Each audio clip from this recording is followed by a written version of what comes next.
De regreso y First Man es la nueva película de Damien Chazelle, quien con este filme explora la vida de Neil Armstrong y en donde la gran actriz Claire Foy interpreta a su esposa Janet Armstrong, actuación que según los críticos le puede valer para ser nominada al Oscar.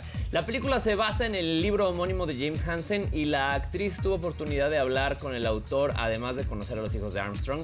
De todo esto y mucho más habló en exclusiva nuestra corresponsal Ale Musi desde Venecia en esta ocasión, donde la película se presentó por primera vez en el estreno mundial. Vamos a ver qué fue lo que platicaron estas dos grandes. Yeah, be an adventure. This isn't just another trip, Neil. You're not just going to work.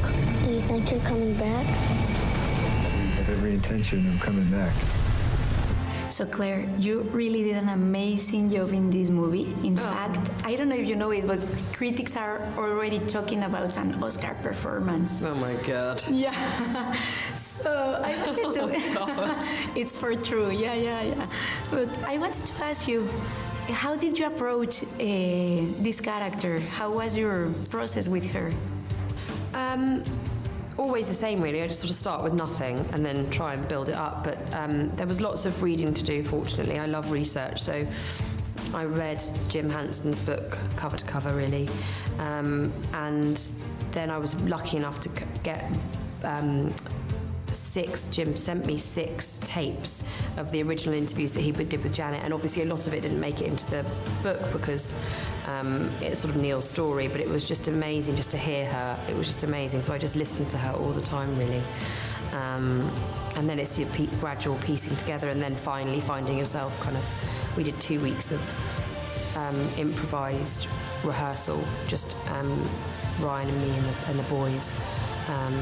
In a house, and so that was just amazing, just a gift, really.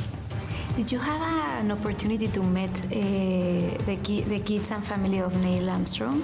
I did, yeah. Rick and Mark, yeah. They were really, really generous with us, actually, and really supportive and lovely. And you know, I never felt like I couldn't ask them a question or anything like that.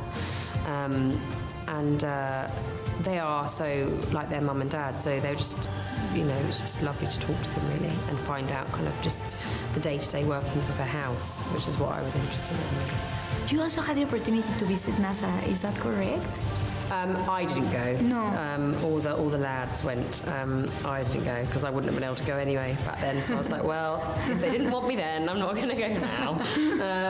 No, I would have loved to go. I'd love to go. I think we are going to go, but you know, it would have been for me. I would have loved to go, but it wasn't particularly useful for Janet. Really. Of course. So I need to ask you, how was to work with Damien?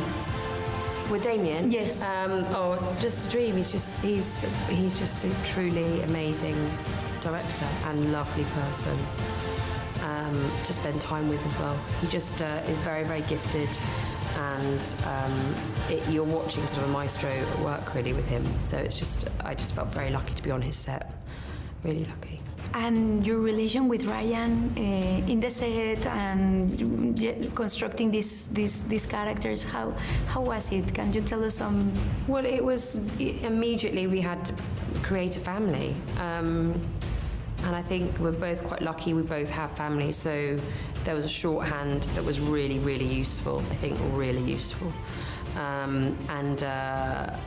We were able it was weird, we were just able to go, okay, this is the reality now and this is what's happening. And I always felt very, very, you know, trusting of him, and I felt very supportive of him, and it was very, very intimate. It was often just us two and the kids, Damien and Linus, the DOP, and who was operating the camera, just with the camera on his shoulder. So it felt very, unobserved and kind of intimate. So I loved it. He's a brilliant person. Something that I really love about the movie is that it shows you the human beings behind the heroes. Mm-hmm. What do you think are the strings that pulls these people to risk everything for a cause or for a mission, in this case, for example? I think it's different for every person. I think, you know, Buzz Aldrin's motivations would have been different from Neil's, and all of them bring something different to it. I think that, from my point of view, Neil's, he experienced, he lived in a very odd world, which was very much between life and death all the time. Any accident, any moment of indecision, any mistake that he makes could mean that he would die immediately. And I think when you have that knowledge, when you live in the knowledge that life is so fragile, but also at the same time, well, it's so fragile, so why not live it? Then it leads you to do extraordinary things, because you're not afraid of the ultimate thing, which most people are afraid of, which is death. He's not afraid of death. I think he, would welcome it. So I think that can lead you to kind of do extraordinary things, really. Great.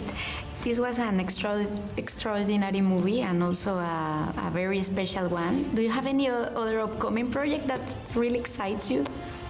Immediately after this one, I shot Girl in the Spider's Web in Berlin, and I played Lisbeth Salander, so that's really exciting. It's completely different. But yeah, it's quite a thrilling, fast-paced thing, so I'm excited about that as well, yeah. Great. Thank you very much, Thank Claire. you very much.